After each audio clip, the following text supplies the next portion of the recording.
When she was only 17, Aimee found both religion and love in the handsome minister Robert Semple. They married and sailed to China as missionaries.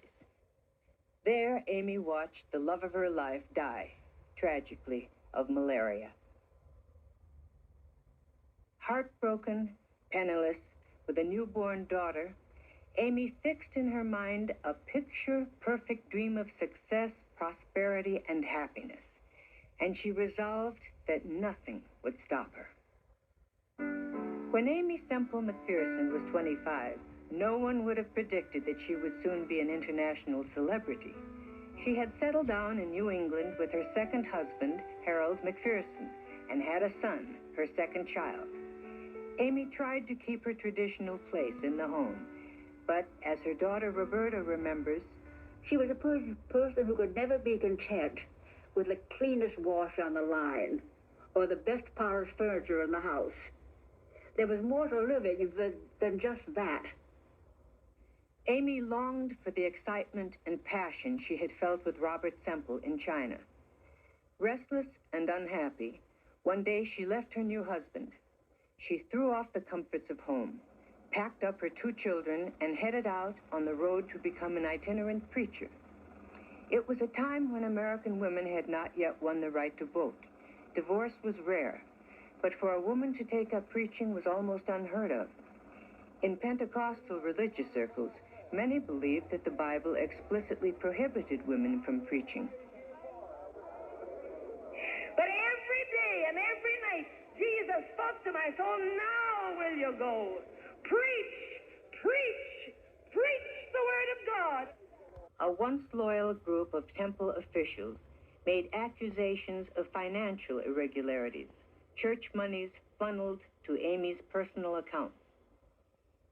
She promoted several disastrous business enterprises that cost the church thousands of dollars in legal settlements. Aimee feuded bitterly with her mother, and for years they didn't speak. Then an acrimonious conflict with her daughter erupted. Roberta had long been groomed to follow her mother to the pulpit, but now they clashed over control of church affairs. Increasingly, Aimee cut herself off from the family and church members who had been closest to her. Tired and lonely, she longed for a retreat from her troubles, so she built a new home, a home far beyond her youthful dreams, a lavish villa at Lake Elsinore.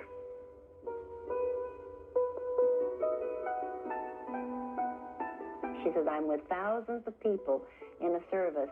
And then she said, "I go home and I'm alone." She was lonesome. And you can understand that, but I think she perhaps made a bad choice. Aimee was married for a 3rd time to David Hutton, a baritone from one of her sacred operas. It's all over. We were back again. We've just been married 12 hours. But trouble surfaced almost immediately. Church members disapproved of Aimee marrying while her second husband lived, a violation of Pentecostal church teachings of that era. Hutton's sketchy past was filled with other women, and he antagonized church officials by trying to assume a central role in temple business. Probably the greatest crisis that we ever had. We lost through that some of the very finest of our first generation leadership. She is probably the #1 mistake that she ever made. She asked her church to forgive her. But I'm sure that many people out there have their own particular troubles, only mine always somehow, unfortunately, seem to get into the headlines.